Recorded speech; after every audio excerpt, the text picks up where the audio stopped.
UP के फिरोजाबाद में AHTU थाने में रोज की तरह कांस्टेबल रिंकी सिंह ड्यूटी पर है। थाने में रजिस्टर को उलट पलट कर देख ही रही थी कि तभी मेज पर बगल में रखा फोन घनघनाने लगता है। नंबर अनजान है। रिंकी फोन उठाती है।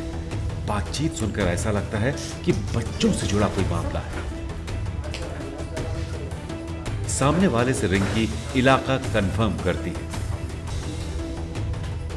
जी सिटी क्षेत्र में चलना है। जैसा कि पता चला सिटी इलाके का मामला है। इसके बाद रिंकी कार्रवाई का भरोसा देती है, अपनी टीम के साथ पहुंचने का यकीन दिलाती है। मामला नाबालिग बच्चों के बाल श्रम से जुड़ा है। देखते हैं बिल्कुल, अगर नाबालिग बच्चों से अगर ऐसा कार्य कोई सूचना है बिल्कुल अभी।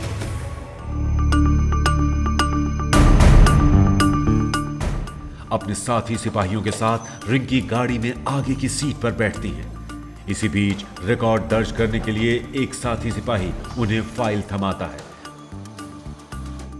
गाड़ी का दरवाजा बंद होते ही रिंकी और पुलिस की गाड़ी मंजिल की ओर चल पड़ती है।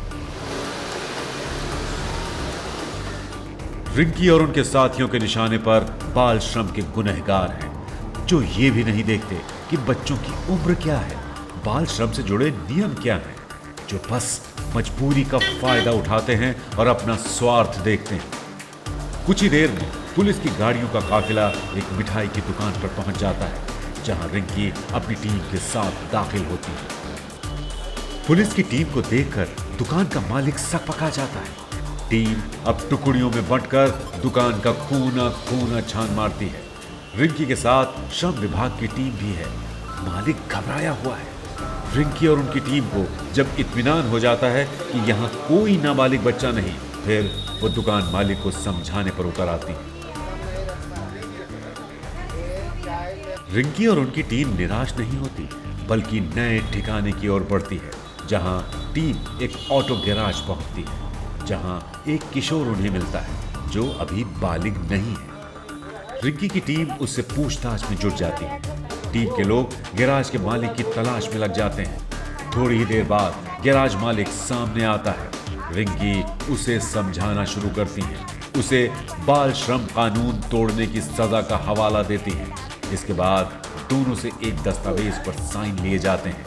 दोनों का नाम पता रिंकी दर्ज करती है, उनका नंबर लेती है। इस कार्रवाई के बाद लड़के को फौरन गैराज से घर भेज दिया जाता है। इंसानों की तस्करी रोकने के लिए बनी पुलिस टीम में काम करने वाली कांस्टेबल रिंकी सिंह के लिए हर दिन ऐसी ही कॉल और कार्रवाई से भरा रहता है। ऐसे अनगिनत फोन आते हैं जिस पर ये और इनकी टीम रोज कार्रवाई करती है। कभी ये कार्रवाई ढाबे पर, कभी होटल में, कभी रेस्तरां में, कभी हलवाई के यहाँ, कभी गैराज या कभी चूड़ी कारखानों पर चलती है। मकसद यही होता है कि बच्चों से मजदूरी कराने वाले गुनहगारों को दबोचना, उनकी मजबूरी का फायदा उठाने वालों को पकड़ना। इस काम को रिंकी सिंह कितना बखूबी करती हैं, इसका अंदाजा बस इसी बात से लगाइए कि उनकी बदौलत मानव तस्करी के खिलाफ मुहिम में पहला स्थान मिला है। अब तक रिंकी सैकड़ों बच्चों को मानव तस्करों के चंगुल से छुड़ा चुकी है। रिंकी की मदद से आजाद बच्चों पर फैसला बाल कल्याण समिति करती है। रिंकी के साथ उनकी टीम में एक महिला कांस्टेबल और 5 पुरुषकर्मी हैं, लेकिन इन सभी की अगुवाई रिंकी करती है। जी हमारे यहाँ थाना ES2 से बाल श्रम का अभियान चलाया जाता है। उसमें हमने बाल श्रम विभाग के साथ 153 बच्चे रेस्क्यू किए थे। उसमें हमारा उत्तर प्रदेश में फिरोजाबाद डिस्ट्रिक्ट प्रथम आया था और हमने बाल भिक्षुओं का अभियान चलाया था। उसमें 90 बाल भिक्षुओं को रेस्क्यू किया था और उसमें भी उत्तर प्रदेश में हमारा फिरोजाबाद डिस्ट्रिक्ट प्रथम आया था। बच्चों को रेस्क्यू करके हमने CWC के सामने प्रस्तुत किया था। वहाँ से उनको बच्चों को अपने माँ बाप के सुपुर्द किया था और उन सेवा योजकों को हमने जगह जगह जाके चेतावनी दी, नाबालिग बच्चों को श्रम पर ना रखें और उन्हें पढ़ने की उम्र में उन्हें कार्य पर ना करवाएं। और सभी को अलग अलग कॉलेजों में जाके, विद्यालयों में जाके हमने लड़कियों और महिलाओं को बताया कि अपने अधिकारों के बारे में समझो, पढ़ाई के टाइम पे पढ़ो, न कि नाबालिग बच्चों से कार्य करवाएं। सिर्फ एक्शन ही नहीं, बल्कि जागरूक करना भी रिंकी के रूटीन का हिस्सा है। इसके लिए रिंकी और उनकी टीम कॉलेज भी जाती है। हम स्कूल कॉलेजों में भी जाते हैं, उन महिलाओं को अधिकारों के बारे में, बच्चों को, लड़कियों के अधिकारों के बारे में बताते हैं। अपने अधिकारों के बारे में समझिए और देखिए कहां से कहां है। हमारा कानून, हमारी सरकार हमारे साथ है। रिंकी सिंह मुस्कान बांट रही है उन मासूमों को जो दर्द से कराहते हैं।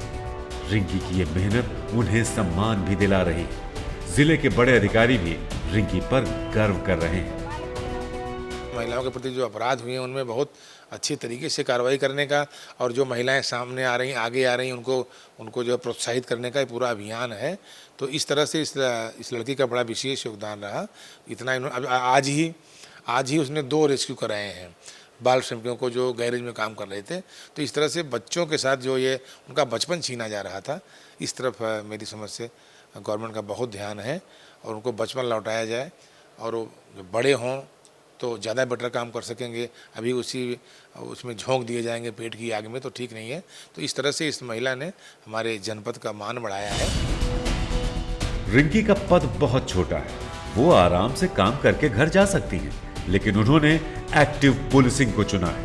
वो कानून व्यवस्था की रक्षा करती हैं, साथ में दुर्भाग्यवश घर से छूटे बच्चों को भी बचाती हैं। उन्हें कम उम्र में मजदूर बनने से रोकती हैं और कुल मिलाकर वो अपनी नौकरी में बहुत कुछ ऐसा करती हैं जिसे ना करें तो भी उन्हें सैलरी मिलती रहे। लेकिन रिंकी छोटे पद पर होते हुए भी बड़ा मकसद रखती है। यही हमारे समाज के लिए गर्व की बात है।